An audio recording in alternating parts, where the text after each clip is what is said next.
Bax, yan yung sinasabi kong bagong lipat dito sa lugar natin. Mukhang maraming gatong. Balita ko naghahanap daw siya ng labandera eh. Shims, ang gwapo. Ang bango. Mukhang may edad na pero pwedeng-pwede pa. Anong sabi mo? Naghahanap ng labandera? Tatrabahuhin ko yung si Baby Love. Kalma, Bax. Malanjutay ka talaga. May asawa na yan. Tsaka paano na si Maki, yung jowa mo? Sa isang payapa at tahimik na lugar sa Oriental Mindoro, nakatira si Ara na isang magandang babae na may nakakahalinang alindog. Kung gaano kakalmado sa kanilang lugar, yun naman ang ikinaingay at ikinagaslaw niya. Halos lahat ng lalaki sa kanilang lugar nahuhumaling sa kanyang pambihirang ganda. Kaya madalas, madali lang sa kanyang makuha ang sino mang magustuhan niya. At kapag sawa na siya, para lang siyang nagpapalit ng damit pagdating sa pakikipagrelasyon. Lunes ng gabi, nagpaalam si Ara sa nanay niyang si Jemang makikipagkita siya sa kanyang boyfriend. Uy, Mams, labas lang ako saglit ha. Nag-aaya ng inuman jowa ko eh. Papakilala raw ako sa tropa niya. 2 oras lang ako sa labas. Tigil, pasok dito. Pumayag ba ako? Ano ba naman?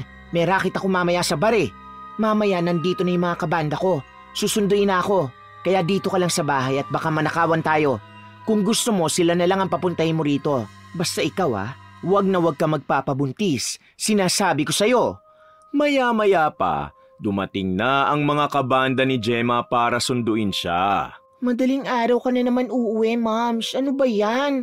Paano pa ako makakaalis? At bakit ba kailangan mo pang umalis? Pumayag naman ako makipagkita ka sa lalaki mo Puro ka pa rin reklamo. Kailangan kong kumayod para may lamunin tayong dalawa.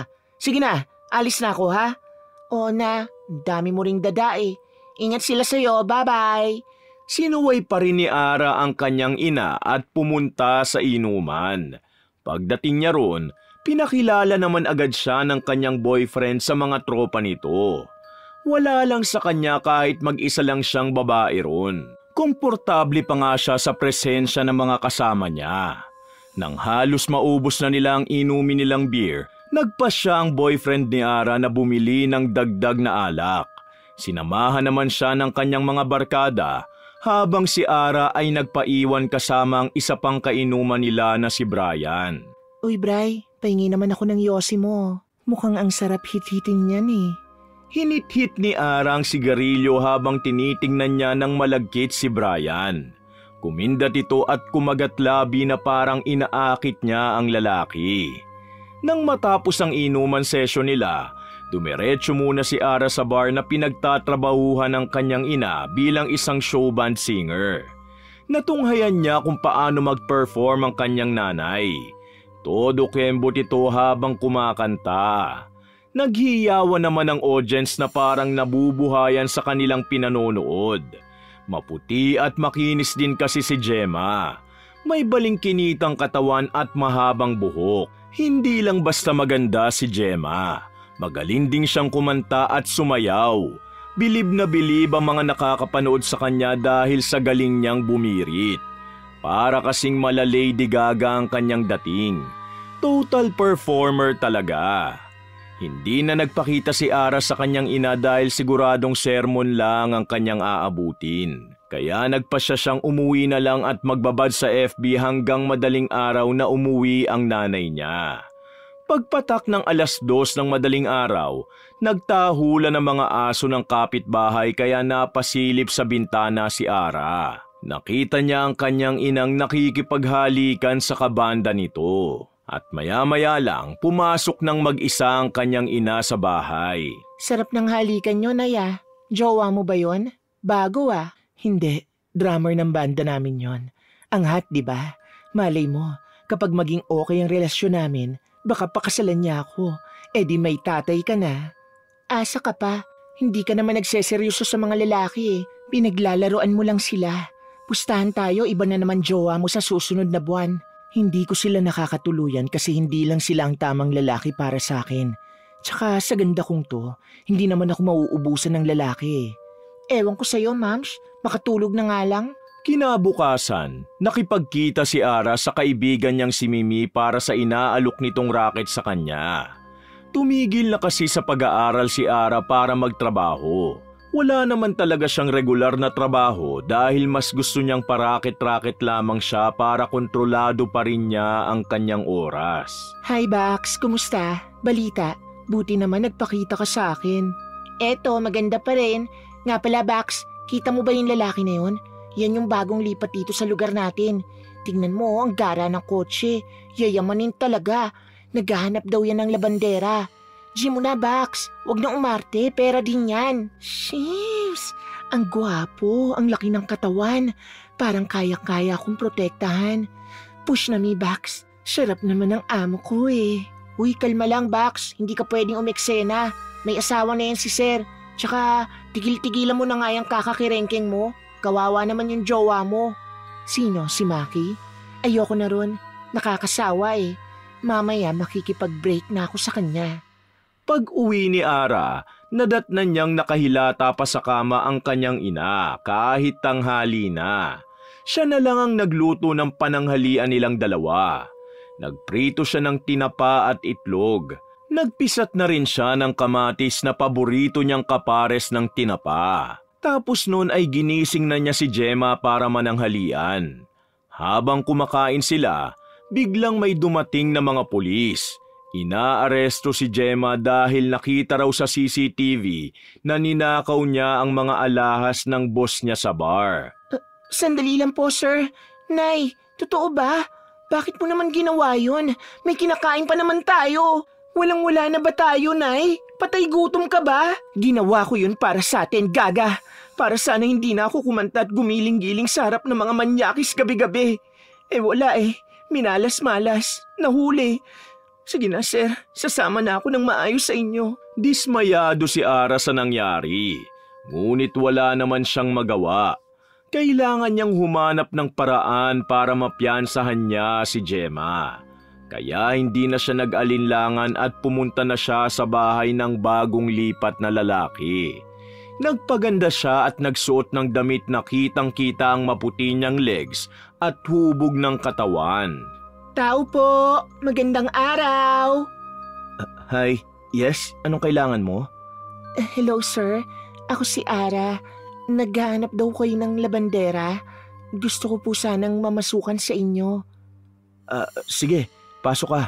Oh yes, naghahanap nga ako. Kung ayos lang sa'yo, pwede ka nang magsimula ngayon. Talaga po, sir? Thank you po. Ang laking tulong nito sa akin. Napayakap si Ara sa lalaki. Okay, sige. No problem. Pwede ka rito pumunta 3 beses sa isang linggo. Lunes, Miyerkules at Sabado. 4K ang sahod mo. At tuwing Sabado mo makukuha. Ayos lang ba sa'yo? Ayos na ayos po, sir. Magsisimula na po ako ngayon. Maraming salamat po ulit. Habang naglalaba si Ara, biglang nag-chat ang kanyang boyfriend na si Maki. Nabuisit lang si Ara dahil nagyayaya na naman ang inuman ng jowa niya. Kaya naman ura-urada na itong hiniwalayan ni Ara. Ayoko na sa'yo, Maki. Hiwalay na tayo. Napakadirekta lang ni Ara sa pakikipaghiwalay. Walang drama at walang mahabang usap-usap. Ni wala nga siyang binigay na eksplanasyon. Pagkatapos niya maglaba, nagpaalam na siya kay Sandro. Sir, tapos na po ako maglaba. Sige, pwede ka nang umuwi kung ganon. Ingat ka ha. Or pwede rin po akong magstay muna para may kasama ka. Joke lang, ang laki-laki kasi nitong bahay mo tapos mag-isa ka lang. Nasa Sikihor kasi ang asawa ko. Umuwi muna sa kanila para alagaan yung nanay niyang may sakit. Biglang umulan sa gitna ng kanilang pag-uusap. Ay, ano ba yan? Wala pa naman akong dalang payong. Eto Ara, gamitin mo muna. Tuluyan ang nagmarka si Sandro kay Ara. Bukod kasi sa gwapo at macho ito, naramdaman ni Ara na maalaga ito. Kaya naman sabik siyang magtrabaho at makita ulit si Sandro. Martes ng hapon, binisita ni Ara ang kanyang nanay Gemma sa presinto. Oh, buti naman naisip mo pa akong bisitahin. Mabubulok na ako rito eh. Yung jowa ko hindi man lang ako maalala. Wala yatang pakialam sa akin. Ikaw naman kasi bakit mo ginawa yon? Ang ganda mo sana, may pagkasyunga ka lang. Sabi ko nga sa'yo, ginawa ko yun para sa atin. Huwag mo na nga akong tanungin, kailan mo ba ako ilalabas dito? Maghintay ka naman at kakasimula ko pa lang sa racket ko. Huwag ka mag-alala, kapag kumpleto na ang perang pampiyansa sa'yo, ilalabas kita agad, ma. Kailan ba yan? Naiinip na ako dito. Noong araw din na yon, nakipagkita ulit si Ara sa kaibigan niyang si Mimi. Bax, hindi ko kaya. Ang pogi talaga ni Daddy Sandro. Makikita ko na ulit siya bukas. Ang landi. Kumusta na kayo ng boyfriend mo? Wala na yon. Hiniwalayan ko na si Maki. Mas bet ko kasi si Sir. Kaya nga gagawin ko rin talagang lahat. Mapansin at magustuhan niya lang ako. Hindi mo naalala yung sinabi ko noong nakaraan? Bawal ka na nga umeksena kasi may asawa na siya. Ano yan? Desperadang kabitang galawan? Nasan? Nasan ba ang asawa niya? Wala naman sa tabi niya Kaya habang wala ang asawa niya, ako na munang mag-aalaga sa kanya. Gagalingan ko ang trabaho ko kasi kailangan na kailangan ko talaga ng pera. Alam mo naman yung nangyari sa nanay ko Whatever. Sige Bax, gawin mo na ang gusto mo. Pero warning lang mahirap kalaban ng karma. Sige na, aalis na ako at may racket pa rin ako. Chat-chat na lang tayo Bye sis. Pauwi na sana si Ara nang may makita siyang isang matandang lalaking nagbebenta ng mga gayuma at agimat. Biglang pumasok sa isip niya si Sandro. Kung hindi niya madaan ang lalaki sa santong dasalan, santong paspasan na lang ang natatanging paraan. Kaya hindi na siya nagdalawang isip at binili niya na ang gayuma. Hindi naman niya sigurado kung tatalab ito, ngunit susubukan niya na lang at wala naman daw mawawala sa kanya. Kinabukasan, maagang pumasok sa trabaho si Ara. Siniguro niya na nakapustura talaga siya para umangat lalo ang kanyang maladyosang ganda. Good morning, sir. Maaga po akong pumasok para may kasama na kayo agad. Huwag kayong mag-alala, hindi po ako hihingi ng ekstrang bayad. Gusto ko lang po talaga kayo makasama. Gusto ko lang pong makapagsimula agad. O sige, sipag mo naman pala, Ara. Pero teka, nag-almusal ka na ba? Ang totoo niyan, hindi pa po Ganun ba? Halika, sabayan mo ako rito. Maglalaba ka tapos hindi ka pa pala kumakain. Manghihina ka niyan. Kape, gusto mo? Teka lang, ipagtitimpla kita. Sige po, sir. Thank you. Natigilan si Ara sa trato sa kanya ni Sandro. Sa unang pagkakataon, napagtanto niya na meron pa palang matitino, marespeto at maalagang lalaki. Kaya mas lalo niya lang nagustuhan si Sandro. Tila ba nakalimutan niya nang may asawa na ang lalaking kinahuhumalingan niya. Nagdaan ng ilang araw na hindi pa rin nagbabago ang trato sa kanya ni Sandro. Kaya naman lumalim ng lumalim ang nararamdaman niya para sa lalaki. Ngunit ang problema lang niya, kahit ilang beses na siyang nagpakita ng motibo, tila hindi pa rin ito epektibo para makuha niya ito. Kaya nagpasya na siyang gamitin ang biniling gayuma. Hello sir, ipinagtimpla ko po kayo ng kape. Masarap yan. Ayos, salamat Ara. Masarap nga. Bagay na bagay sa panahon ngayon. Malamig. Ubusin mo sir, nakakagaan ang pakiramdam yan. Sige po, balik po muna ako sa paglalaba. Nang matapos ipainom ni Ara ang kaping may halong gayuma kay Sandro, nagtaka siya dahil wala naman siyang napansing pagbabago. Kaya inisip na lang niya na nag-aksaya lang siya ng pera at peke ang gayumang nabili niya. Susuko na sana si Ara, ngunit uuwi na sana siya nang bigla siyang niyakap ni Sandro mula sa kanyang likuran. Ara, huwag kang umalis. Dito ka lang sa tabi ko. Hindi ko kayang mawala ka sa akin. Huwag mo akong iwan, please. Sa pagkakataong ito, nakumpirma ni Ara na sulit ang ibinayad niya sa matanda dahil gumana ang gayuma. Gusto mo bang dito ako matulog sa bahay mo ngayong gabi? Gusto mo ba talaga akong makasama? Oo, gusto ko dito ka lang sa tabi ko. Dahil mahal na mahal kita, Ara. Kung pwede nga lang matulog ng dilat Ginawa ko na para lagi kong nakikita ang maganda mong mukha. Okay, Daddy. Hindi na muna ako uuwi ngayong gabi. Hinalikan ni Ara si Sandro sa labi. Matindi ang talab ng gayuma dahil parang nawala na sa sarili ang lalaki.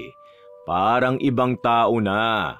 Parang aso na sunod-sunuran kay Ara. Sa halip na ang asawa ang ituring nitong Reyna, tuluyan na itong nahumaling kay Ara. Inilaan ng lalaki ang buong oras nito para mapasaya at maibigay ang kapritsyo ni Ara. Sa wakas, nailabas na rin ni Ara sa kulungan ng kanyang ina. Hindi na niya kailangang pagtrabahuhan ng pangpiyansa ni Gemma dahil kusang tumulong si Sandro sa kanilang mag-ina. Uy, nak, sino yun? Jowa mo ba? Ayos mukhang bigatin. Ganyan lalaki ang dapat mapangasawa mo. Yung kaya tayong iahon sa hirap. Oo, ma'am. Jowa ko yan. Kaso may asawa na eh. Anong sabi mo? Gaga ka talaga? Bakit pumatol ka sa may asawa? Hindi mo alam ang pinasok mo. Gulo yan sigurado. Wala akong paki. Gusto ko siya eh. Siya lang ang lalaki na tumrato sa akin na parang prinsesa. Tsaka, nasan ba ang asawa niya? Wala naman. Ano bang klaseng kukuti ang meron ka? Katiting na nga lang yung utak mo, hindi mo pa ginagamit na maayos. Hindi mo ba naisip na iniwan tayo ng tatay mo para sa kabit niya?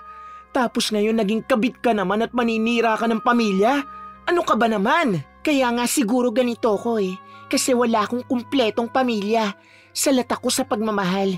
Kaya siguro naghahanap ako ng pagmamahal mula sa ibang tao. Kasi kahit sa iyong sarili kong ina, wala akong maramdamang pagmamahal. Umuwi si Ara sa bahay ni Sandro.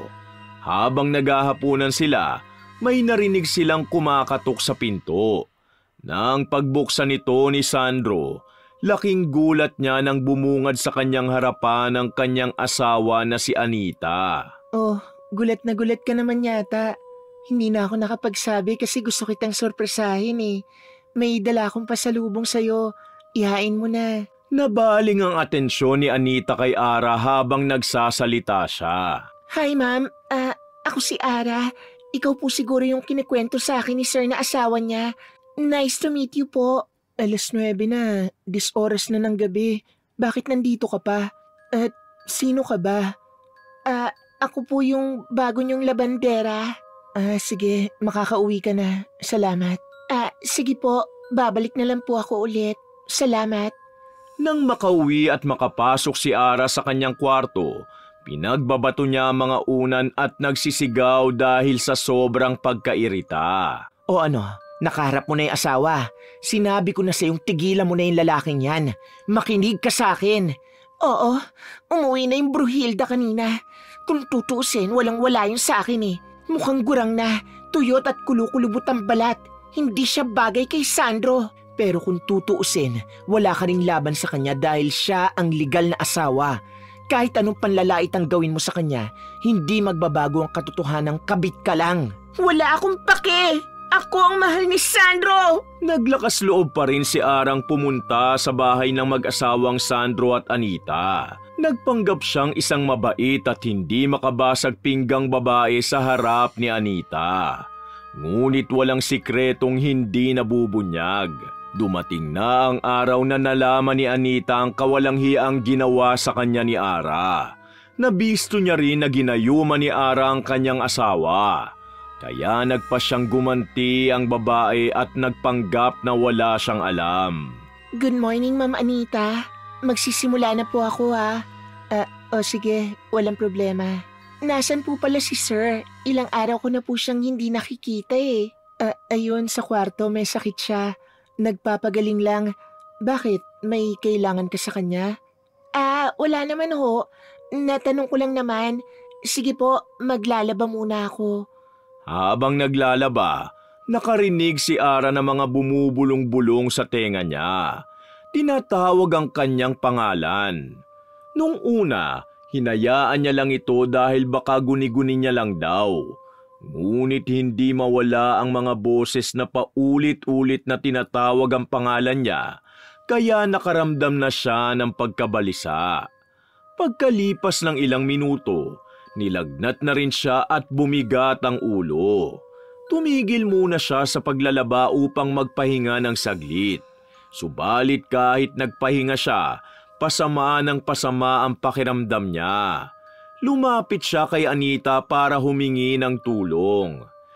Pasensya na po, pero pwede po bang umuwi na ako? Sa susunod ko na lang po tatapusin ang mga labada ko. Ang sama po kasi ng pakiramdam ko ngayon. Yan ang napapala ng isang ahas na katulad mo. Hindi mo alam kung sino kinakalaban mo. Pwedeng-pwede kitang patayin ngayon. Inilabas ni Anita ang manyikang ginamit niya sa pangungulam kay Ara. Aray, tama na, ang sakit! Talaga? Masakit? Kulang pa yan. Nagsisimula pa lang ako. Tinusok ni Anita ng karayom ang tiyan at leeg ng manika. Kaya wala pang isang minuto, ramdam na agad ni Ara ang matinding pananakit ng tiyan at lalamunan. Sa puntong ito, palala na ng palala ang kondisyon ni Ara. Tama lang yan sa'yo. Magdusa ka sa sakit. Yan ang napapala ng mga babaeng nakikiapid sa may asawa. Kaya dapat parusahan ng mga katulad nyo. Ako ang mahal ni Sandro. Hayaan mo na lang kaming dalawa. At sinong niloko mong haliparot ka? Alam kong ginawa mong panggagayuma sa asawa ko. Hanggang ngayon gusto mo pa rin akong utuin? Akala mo ba kaya mo akong manipulahin? Muling nagtusok ng karayom sa bandang likod, braso at binti ng manyika si Anita. Napaaray naman ng matindi si Ara. Pagkalipas ng ilang minuto, biglang lumabas ng kwarto si Sandro. Ano nangyayari dito? Bakit sumisigaw ka, Ara? Binigyan ko lang ng leksyon ng babaeng to. Wala ka sa sarili mo noong mga nakaraang araw dahil ginayuma ka niya. Pero huwag ka mag-alala dahil binigyan na kita ng pampawala ng talab ng gayuma. Ngayon, pwede kong patayin ng babaeng to sa harapan mo dahil sa ginawa niyang katarantaduan sa ating dalawa. Huwag mong gagawin yan. Hindi ka mamamatay tao. Hayaan mong Diyos na lang ang magparusa sa kanya. Malaki ang kasalanan niya sa atin pero huwag mo nang dungisan ang mga kamay mo. Patawarin mo ako kung nakalimutan kong saglit ang pagmamahal ko sa iyo. Wala ako sa sarili nung nakaraan. Nakalimutan ka man ang isip ko. Pero ikaw lang ang laman ng puso ko. Kaya itigil mo na yan. Nagmamakaawa ako sa iyo, Mama Anita. Huwag mo akong patayin. Gusto ko pang ayusin ang relasyon ko sa nanay ko. Nagawa ko kayong lokohin dahil buong buhay ko hindi ako nakaramdam ng pagmamahal galing sa sarili kong pamilya. Kaya naman nagmahal ako ng ibang taong magmamahal sa akin ng totoo. Alam kong mali ang ginawa ko sa inyo at hindi excuse yung problema ko sa pamilya ko para lokohin kayo.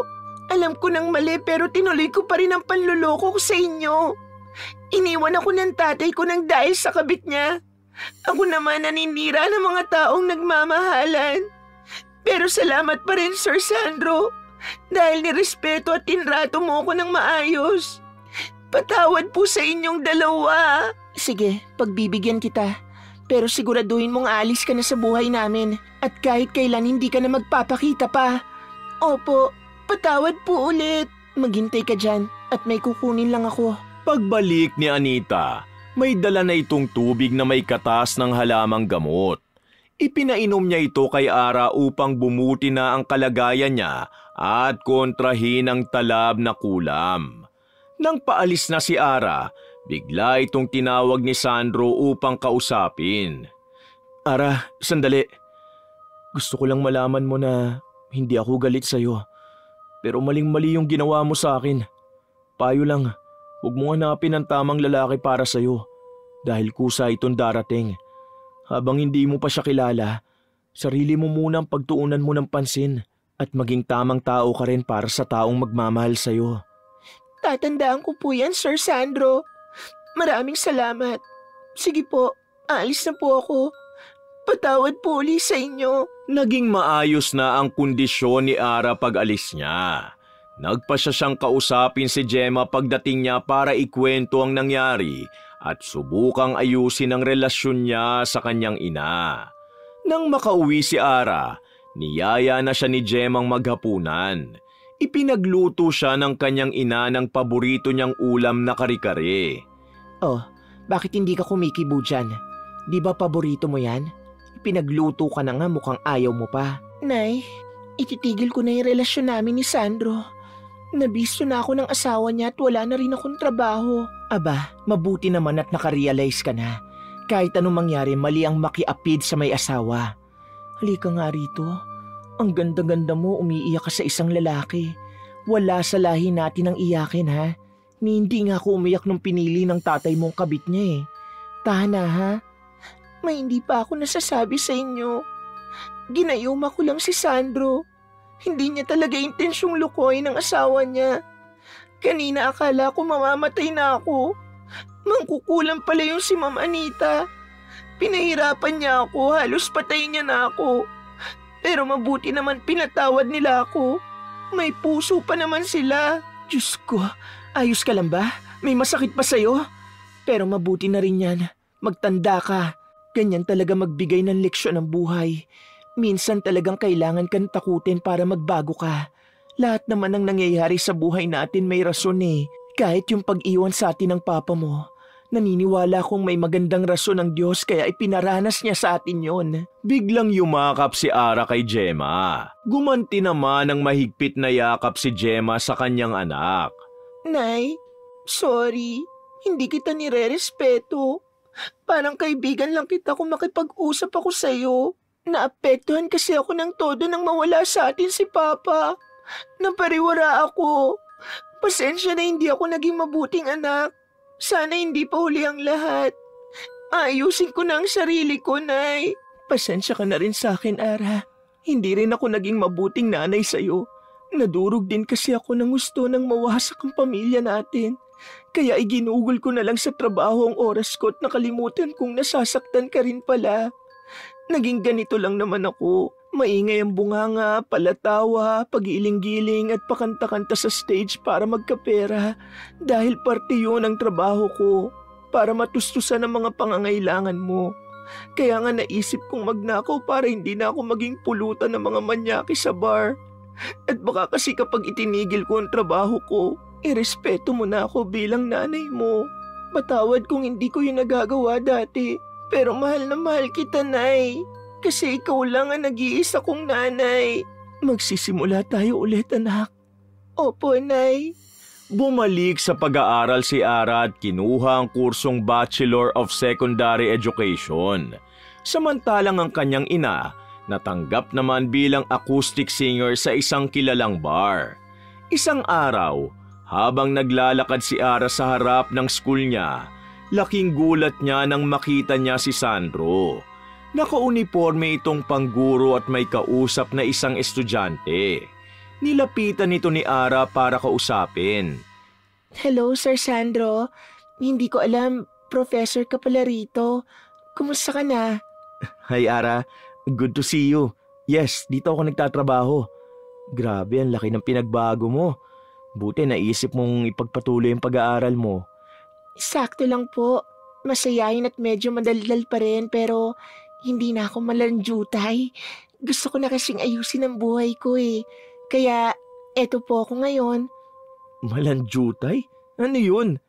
Malandi po, sir. Ikaw talaga. Grabe pa rin yung kaprangkahan mo. Ganun po talaga, sir. Sige po, may klase pa ako. Pasok po muna ako. Kumusta niyo na lang po ako kay Ma'am Anita. Bye po. Bye, Ara. God bless. Lumipas sa mga taon na ginugol ni Ara ang kanyang oras sa pag-aaral at laking tuwa niya nang malamang gagraduate siya na cum laude. Agad niya itong ibinalita sa kanyang nanay. Nay, may maganda akong balita sa'yo. Tignan mo to. OMG, gagraduate kang cum laude. Mga kapitbahay, cum laude ang anak ko. Sobrang proud ako sa'yo, anak. Ay, yan. Kailangan talaga ipagsigawan. Kailangan malaman ng mga kapitbahay. Pero maraming salamat sa suporta at pagmamahal, Nay. Aakyat ka sa stage kasama ko, ha? Oo naman, yes. Hindi ko palalampasin ang pagkakataong yan. Rarampa tayong dalawa, anak. Winner! Nang makagraduate si Ara, nakapagtrabaho naman ito agad sa isang private school sa kanilang lugar. At dun niya nakilala si Ramil na kanyang katrabaho. Matyaga siyang niligawan ni Ramil ng halos 1 taon. Kaya nagpasya na rin siyang ipakilala ito sa kanyang nanay Gemma. Nay, si Ramil po, boyfriend ko. Katrabaho mo ba ang lalaking to? Aba, mukhang matino ah. Iho, isa lang naman ang gusto ko para sa anak ko. Ang mahalin mo siya ng buong buo. Huwag mo siyang lolokohin kundi lagot ka sa akin. Ako makakalaban mo. Huwag ka mag-alala, hindi naman nangangagat yan si Ara kaya safe ka dyan. Nay naman! Joke lang, ito naman. Pero sana maaasahan kita ha. Mahalin mo ng totoo si Ara. Siguro naman alam mo ng lahat ng pinagdaanan niya. Hindi madali. Kaya tulungan mo na lang akong ihil at mahalin siya. Welcome sa pamilya namin. Sa kasalukuyan, masaya si Ara sa piling ni Ramil. Parang isang reyna kung alagaan ni Ramil si Ara.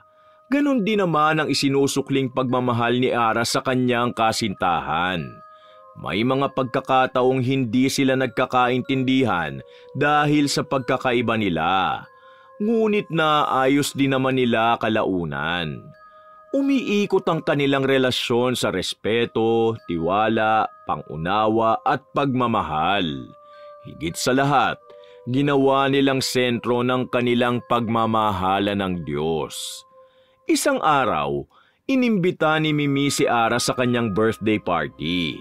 Hindi na nakatanggi pa si Ara dahil magtatampo raw sa kanya ang kaibigan kung hindi ito makakapunta. Nagpaalam si Ara kay Mimi na isasama niya ang kanyang nobyo sa party. Pumayag naman si Mimi dahil gusto niya rin daw makilala si Ramil. Tinawagan ni Ara si Ramil upang ipaalam na inimbitahan siya ng kaibigan at balak niyang isama ang kanyang boyfriend sa party. Pumayag naman si Ramil para makilala naman daw niya ang mga kaibigan ni Ara. Bandang 7:00 ng gabi nang dumating sa party ang magkasintahan. Agad namang ipinakilala ni Ara si Ramil kay Mimi. Bax, happy birthday. Ito palang gift ko sa'yo. Uy, salamat Bax ha. Mukhang mamahalin to ah. Bigating ka na talaga ngayon. Hindi naman. Oh, ito nga pala si Ramil, boyfriend ko. Ramil si Mimi, sisterette ko. Matagal ko ng kaibigan yan. Mimi, si Ramil, ang pinakamamahal kong boyfriend. Hi Ramil, nice to meet you. Pasensya ka na rito sa kaibigan ko ha. Mabait naman to eh. Nangangagat lang to paminsan pero super bait nito at maganda pa. Kaya swerte ka rito. Uy, swerte rin ako kay Ramil. Regalo nga siya ni God sa akin eh. Kailan ka pa ganyan magsalita? Kailan ka pa naging corny? Nakakakilabot ka. Ganyan talaga Bax kapag nagmamahal. Tingnan mo kapag nagka-jowa ka, baka nga mas malala ka pa sa akin eh. Nagpaalam muna si Ramil upang kumuha ng makakain at maiinom. Naiwang magkausap ang dalawa at biglang may lumapit na gwapong lalaki sa kanila. Nakipagkilala ito kay Ara. Sorry, not interested. May boyfriend na ako eh. Ayun siya oh. Pagtalikod ng lalaki, natawa si Mimi dahil napakalayo na raw ni Ara sa dating sarili niya. Naalala raw ni Mimi na sobrang landi raw ni Ara dati at hindi niya palalagpasin ang mga ganong sitwasyon na may nakikipagkilala sa kanyang gwapo at mukhang mayamang lalaki. Wala na, Bax. Patay na patay ka na talaga kay Ramil. Sobrang seryoso mo na eh. Wala na talaga yung dating ikaw. Oo naman, wala na yung malanding Ara na yon. Saka, mahal na mahal ko talaga si Ramil. Wow, hindi ko kinakayang ginagawa sa'yo ng love na yan ah. Parang ibang tao ka na talaga. Uy, hindi ah. Masiyahin at medyo madaldal at magaslaw pa rin ako. Yung pagiging malandi lang ang nawala sa akin. Tsaka, hindi na talaga ako pwede maglandi. May boyfriend na ako eh. Nire-respeto at wala eh. Mahal na mahal ko talaga siya. Eh di ikaw na matino. Support kita dyan, be. Kinailangan ko magtino para maayos ko ang buhay namin ni nanay. At alam mo, wala akong pinagsisisihan sa pagbabago ko. Wala namang masamang magbago eh. Basta para sa ikabubuti ng sarili mo at para ma-realize mo ang totoong potential mo sa lahat ng bagay. Kaya girl, payong kaibigan lang. Kung may mga kalokohan ka pang ginagawa, itigil mo na yan at magiging maganda ang buhay mo. Napalingon si Ara kay Ramil. Na-realize niya kung gaano niya kamahal ang lalaki. Salamat po, Diyos ko, at niregalo mo sa akin ang lalaking ito. Minahal niya ako sa kabila ng madilim kong nakaraan. Kaya alam mo, Mimi, pakiramdam ko, soulmate ko si Ramil eh. Tanggap at mahal niya kung sino ko. Kaya nangangako ako sa Diyos na mamahalin, aalagaan, at lagi ko siyang pipiliin sa hirap man o ginhawa. Wakas!